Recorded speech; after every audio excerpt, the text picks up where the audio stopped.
Posca markers. Everybody loves them, but not everybody knows how to use them.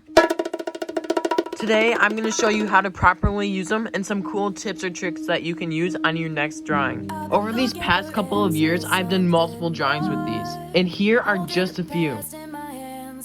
Now enough of me, and let's jump right into this. Alright, first things first. Before you do anything with your Posca markers, make sure to prep them. You can do this by shaking them a lot. And then to get that nice aesthetic shot. Next, you want to slowly and gently press down on the tip until the paint flows to the front, and then hold down for a while to get it fully flowing. And then once you have those tips down, you can just start drawing. While you're doing this, make sure not to press too hard, or else your paper will start to come up and it just won't look good at all.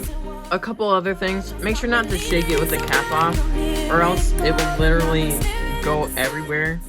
And also just don't beat up your pen by just hitting it down as hard as you can because you don't think it's working well, because that'll just ruin the tip. That's about all the rules you need to know. Let's move straight into drawing. Before you start drawing, you want to grab your pencil, so let's go get that. Alright, now that you have your pencil, we can start drawing. So here's a couple simple sketches, and now let's just color them in. I'm going to start with really simple, just basic colors on this one, just flat, and then this one we're going to start doing some gradients.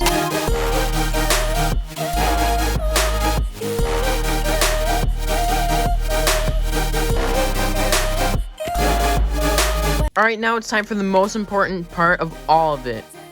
Outlining. For your outlining, you want really smooth lines, or else it's not going to look very good. So keep your hand really steady and don't push down so much. Just go with the flow.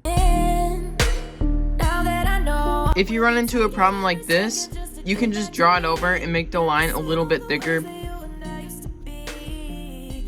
Now I'm going to add shadows to this side and a little highlight right here. If you want to be extra, you can even put a shadow right here with your pencil. You don't have to, but it just gives it a little more depth. And now this one we're going to do with gradient. So for this one we want to start with our darkest colors and move on up towards our lightest colors. And I'm going to use these 4 colors. So let's jump right into it. You might have to re-go over them a couple times to make them look blended. I've also heard artists say that you can just blend it with your fingers, so let's just try it.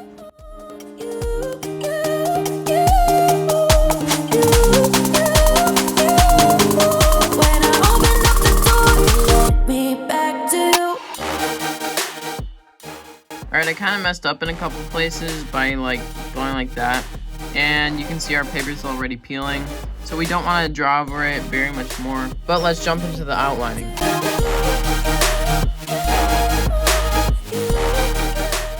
Alright, let's make our lines thicker more towards the bottom because that's where the shadow is.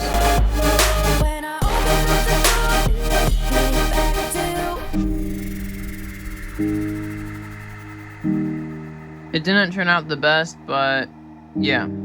So there is everything you need to know about how to use Posca markers. And now you can use them like a pro. Make sure to comment below if this was helpful to you, and keep up your Posca marker drawings.